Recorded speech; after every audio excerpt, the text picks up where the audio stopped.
sorry, I need to have yes. Above your name. Ladies and gentlemen, our three co-hosts are going to make brief statements now that they've signed the declaration.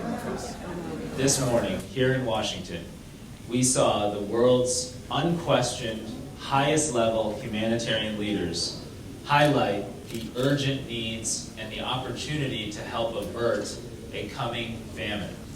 We all agreed that we needed to work together on the security, political, humanitarian and development aspects to this crisis. That we need to recognize the regional implications with the thousands of people fleeing South Sudan to neighboring countries.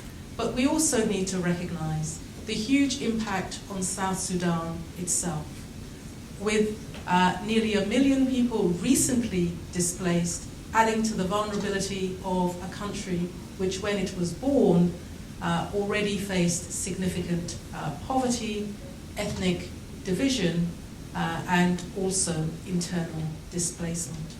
The meeting today can, for hundreds of thousands of people, mean virtually the difference between life or death.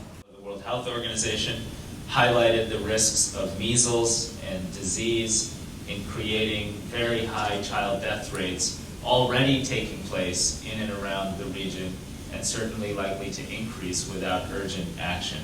And Antonio Guterres, the High Commissioner for Refugees, told a dramatic and important story of how he's already seen children with red hair and deeply emaciated. We know that if we work together, we can deal with this challenge.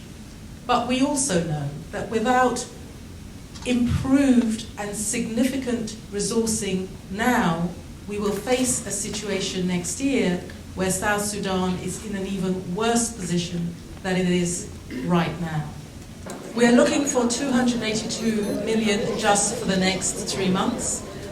Today, in additional pledges, there was just under 80 million pledged.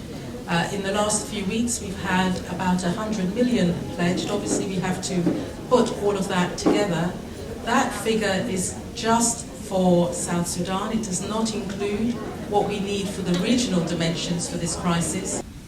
The European Commission will increase funding for the brave humanitarian community serving the people in South Sudan